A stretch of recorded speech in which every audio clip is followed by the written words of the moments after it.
Shalom à tous et bienvenue sur la chaîne Ressourcer sa foi. C'est toujours avec grand plaisir que je vous retrouve pour vous partager les perles qui se trouvent dans la Torah, la parole de l'Éternel. Au moment où j'enregistre cet enseignement, nous nous trouvons à quelques jours de la fête de Purim qui retrace l'histoire de la reine Esther et le sauvetage de tout le peuple juif. Et comme toujours, vous le savez, il y a une multitude de choses extraordinaires à découvrir. Je vous propose aujourd'hui de nous focaliser sur la figure féminine emblématique de cette fête, qui est la reine Esther. Pour ce faire, nous allons dans un premier temps étudier plus en profondeur ses deux prénoms, celui qui lui avait été confié à la naissance, à savoir Hadassa, et celui qu'elle prendra à la cour du roi, à savoir Esther. Dans un second temps, nous nous pencherons sur la notion de korban, qui en français a été traduit par le mot sacrifice. Nous allons voir en quoi la reine Esther s'est sacrifiée pour son peuple, et cela va nous permettre d'établir un parallèle entre le rôle qu'elle a joué en son temps et celui de notre Messie Yeshua. Alors sans plus tarder, partons à la découverte de ces deux prénoms. Comme je vous l'ai dit en introduction, le prénom d'origine de la reine Esther était Hadassa.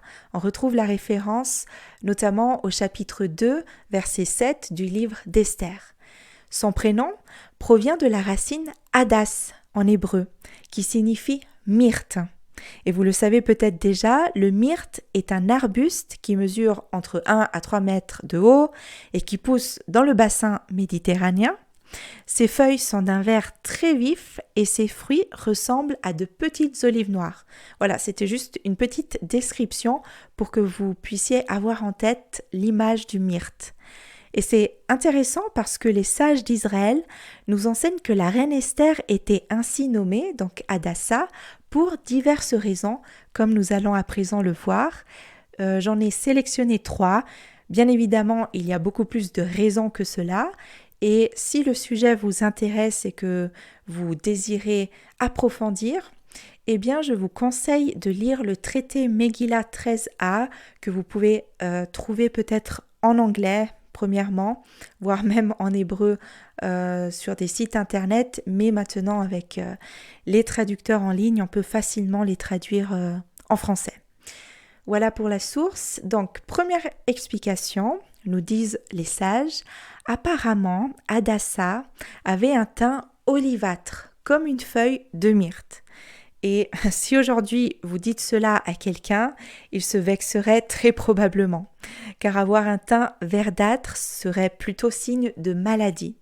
Mais dans notre exemple, ce n'est pas le cas, parce que d'après les commentateurs de la Torah, cela est plutôt même une qualité. Alors de manière générale, on peut constater que les feuilles de certains arbres deviennent vertes en été, on dit qu'elles verdissent, et en hiver, elles perdent leur couleur et finissent par tomber. C'est ce qui arrive à la plupart des arbres. Or, le myrte reste vert toute l'année, un peu comme le sapin et d'autres arbres de ce genre, il reste vert toute l'année. Et ainsi, au travers de cette comparaison, les commentateurs ont voulu souligner la fraîcheur et la grâce que présentait la reine Esther tout au long de l'année, quelles que soient les saisons, ou on pourrait dire quelles que soient les intempéries de la vie, elle restait gracieuse. Et ce n'est donc pas une critique ici, mais c'est une sorte d'éloge pour valoriser la confiance et la foi que la reine Esther a mis en Dieu tout au long de sa vie. C'est donc un exemple à suivre. C'était la première explication avec notamment justement ce teint olivâtre qui était apparemment comparé aux feuilles du myrte. Deuxième explication, les sages disent que de même que le myrte a une bonne odeur mais un goût amer, de même Esther fut douce pour son peuple mais amère pour Aman, le méchant. Car rappelez-vous, elle sauva, avec l'aide de Dieu, tout le peuple juif du mauvais décret d'extermination qu'avait promulgué Aman. Donc c'est pour ça qu'à quelque sorte, elle fut douce pour son peuple, mais amère pour le méchant Aman. C'était une petite comparaison. Et la troisième explication, c'est que selon la pensée de la Torah, des Saintes Écritures, les justes sont appelés Hadassim. Hadassim, c'est le pluriel de Hadas, qui veut dire myrte, comme on l'a vu. Et cela fait référence au verset de Zacharie 1, au verset de Zacharie 1, verset 8, où il est écrit « Et l'ange de l'Éternel se tenait parmi les myrtes ». Sur ce verset, les sages d'Israël expliquent que les myrtes en question symbolisent les justes. Donc c'est une image, c'est un symbole, et apparemment les myrtes sont comparées aux justes.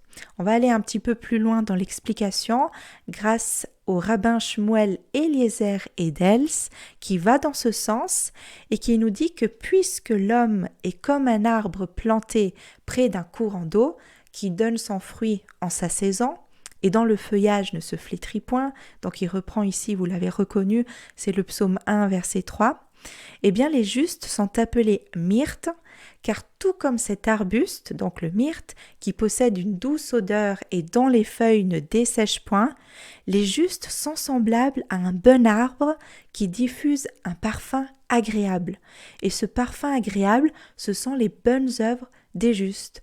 Donc voilà, parfois lorsque vous voyez dans la Bible, dans la Torah, le mot myrte, souvent c'est symbolique, pas toujours, mais parfois on peut justement dire que c'est une image qui est prise pour symboliser les œuvres bonnes des justes.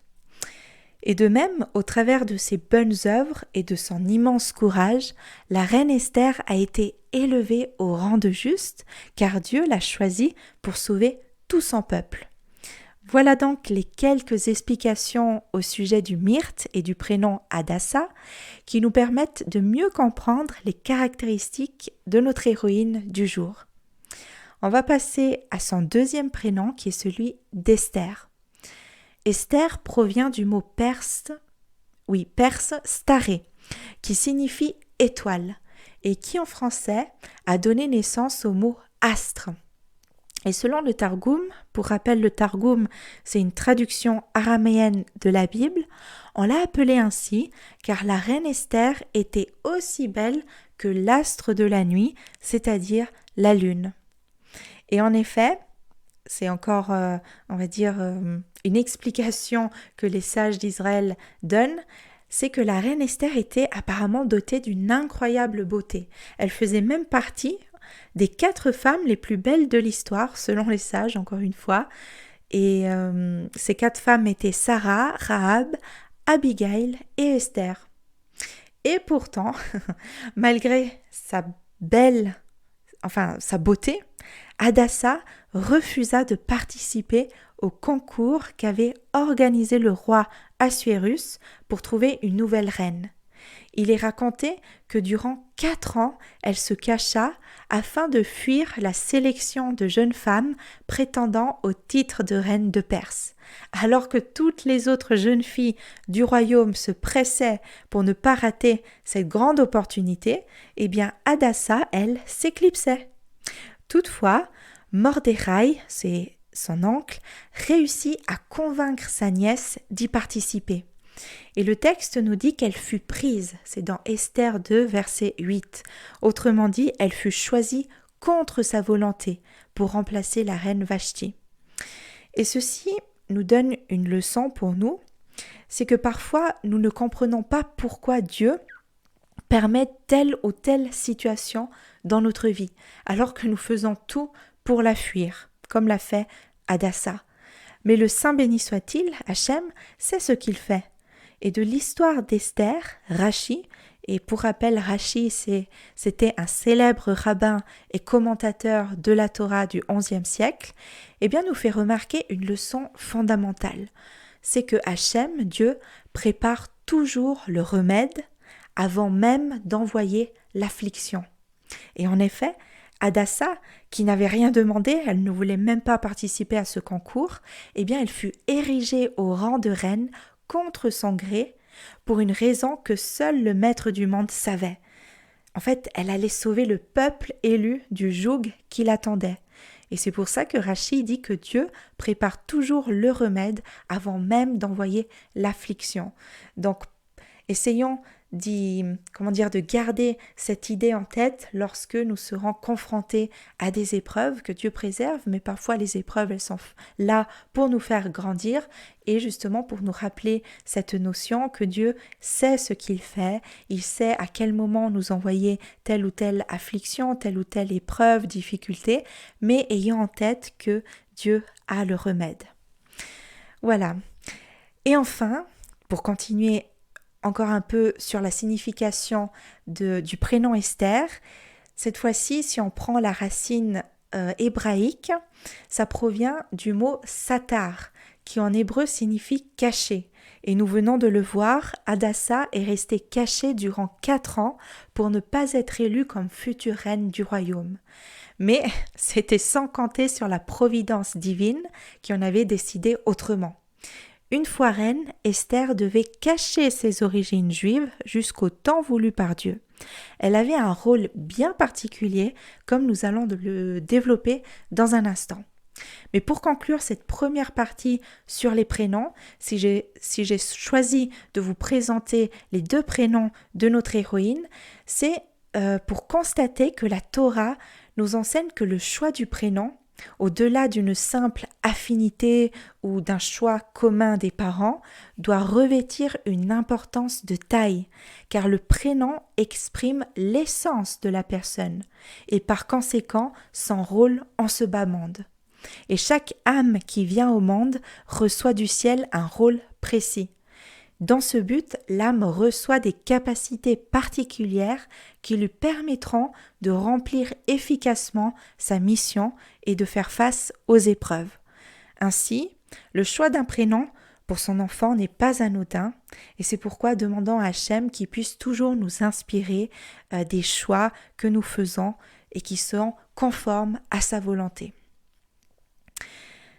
Nous passons maintenant directement au point 2 de cette étude qui va reprendre la notion de korban, de sacrifice. Lorsqu'on lit l'histoire d'Esther, nous découvrons qu'elle apparaît comme un korban, comme un sacrifice offert pour le salut du peuple juif. Je le répète ici, le mot korban n'a pas été, on va dire, correctement traduit en français parce qu'on perd vraiment son véritable sens. C'est pas vraiment sacrifice, mais korban, ça vient de la racine rapprocher. C'est comme si on se rapprochait encore plus d'Hachem.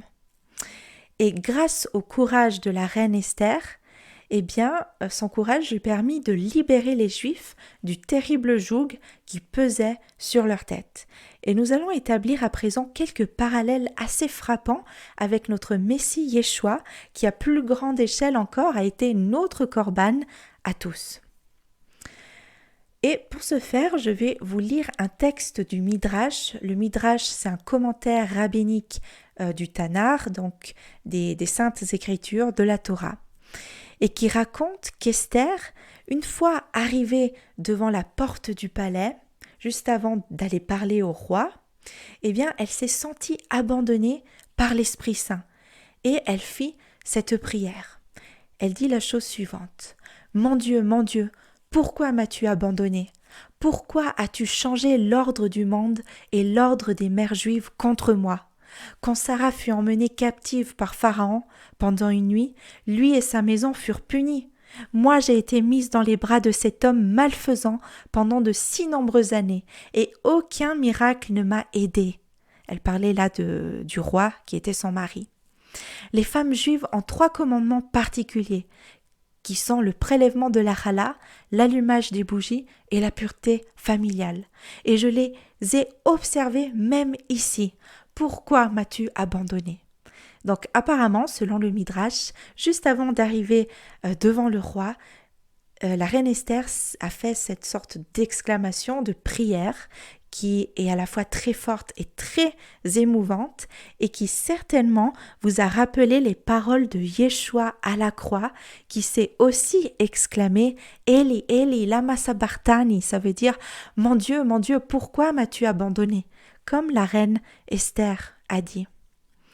Et il est intéressant ici de découvrir que cette fameuse phrase, qui à la base est tirée du psaume 22, et verset 2 du roi David sera reprise à la fois par la reine Esther et par notre Messie Yeshua, qui tous deux ont sacrifié leur vie pour sauver celle des autres.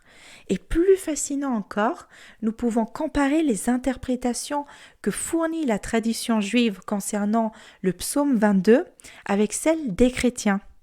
Les rabbins, d'un côté, enseignent que les versets du psaume 22 font référence à certains événements qu'aurait vécu la reine Esther. Et les pasteurs chrétiens, de leur côté, attribuent le psaume 22 au dernier instant qu'a vécu Yeshua avant sa mort. Ce ne sont pas forcément des interprétations qu'il faut voir comme opposées, mais ici ce que j'aimerais vous montrer, c'est qu'elles peuvent se compléter et en les comparant, on peut justement réaliser que la reine Esther et Yeshua ont vécu des événements très similaires. Et c'est le but ici de mon partage.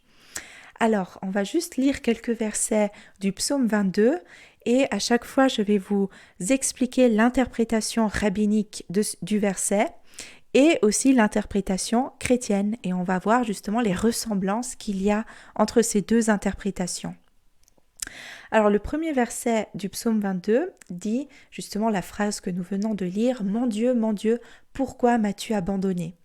Et comme on vient de le voir, l'interprétation rabbinique dit que c'est la prière que fit la reine Esther juste avant d'aller voir Assuérus, le roi, qui était son mari. C'est une sorte de supplication à l'Éternel parce qu'elle se sentait abandonnée.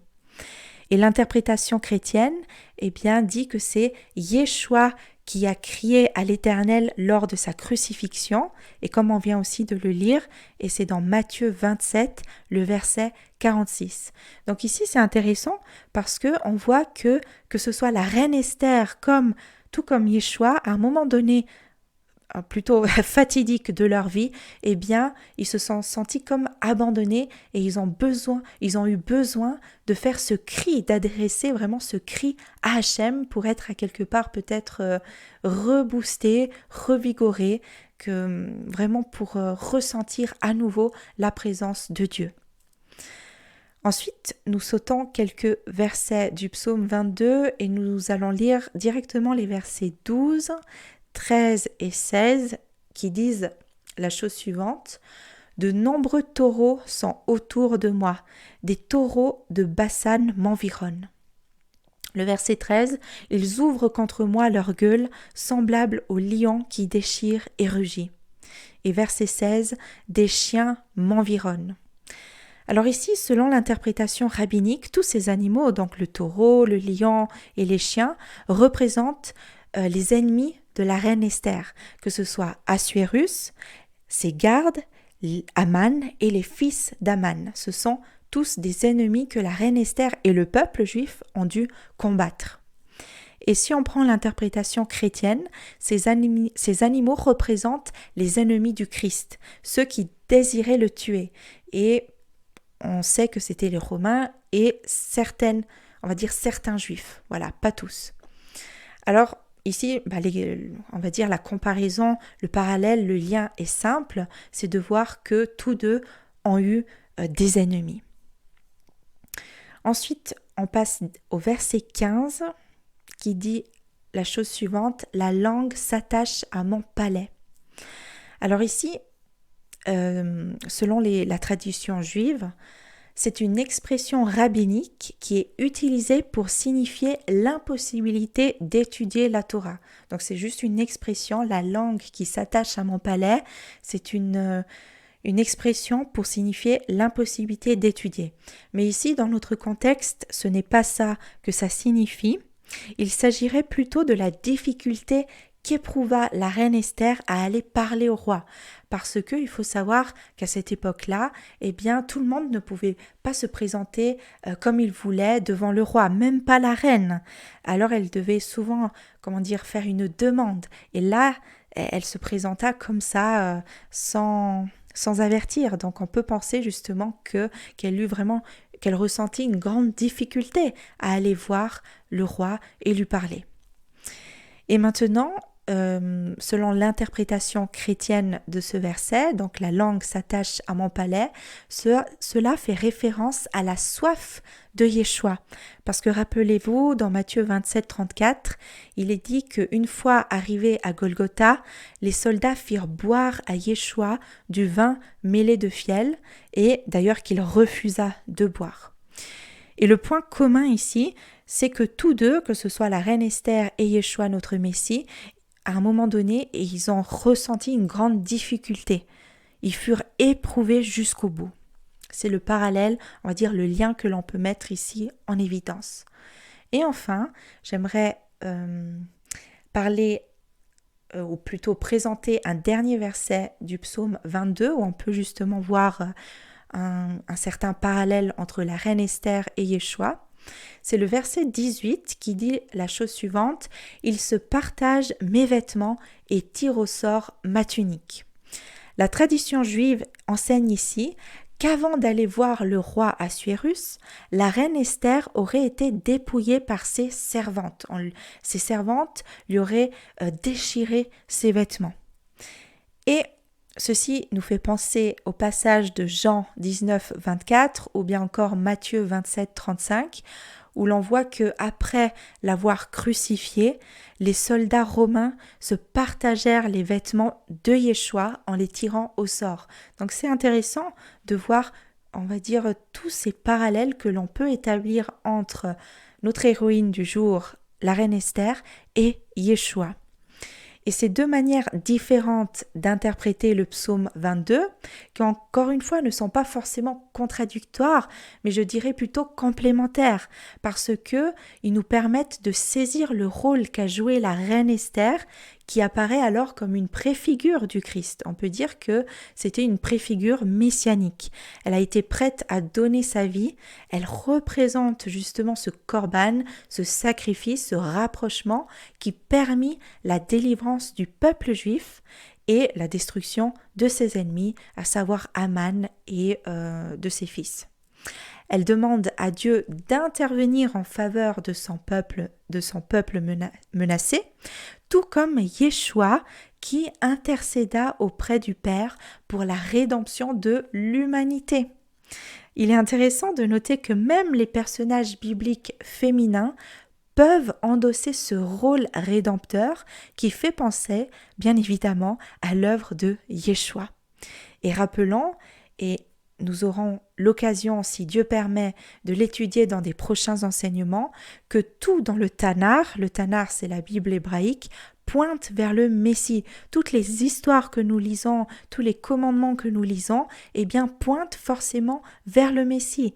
Car rappelez-vous, le Messie est le but de la Torah, et non pas la fin, comme il a été malheureusement mal traduit en Romains 10, 4. Souvent dans les versions françaises, on lit « Car Christ est la fin de la loi pour la justification de tous ceux qui croient ». Mais ce n'est pas ça la véritable traduction, car ici, le mot « fin » se dit « télos » en grec, et ça peut aussi signifier « but ». Alors il faudrait plutôt, et d'ailleurs la traduction de David Stern le dit comme ça, l'écrit comme ça, « Car Christ, donc le Mashiach, est le but de la loi, de la Torah ». Et comme on vient de le dire, ça signifie quoi ? Ça montre que lorsqu'on lit la Bible hébraïque, le Tanakh, la Torah, ce qu'on appelle plus communément à tort l'Ancien Testament, eh bien chaque verset, chaque histoire, chaque passage pointe vers le Messie. Et c'est ce que nous venons de voir ici avec l'histoire de la reine Esther et avec ces parallèles que nous avons pu établir.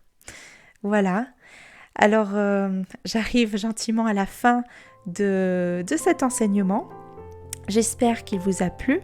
Je vous remercie pour votre écoute et n'hésitez surtout pas à le partager autour de vous, à mettre un pouce, à laisser un commentaire, à vous abonner à notre chaîne et si le cœur vous en dit, nous laisser un don pour nous encourager dans notre travail et cela est possible via le lien PayPal que vous trouverez dans la description de la vidéo.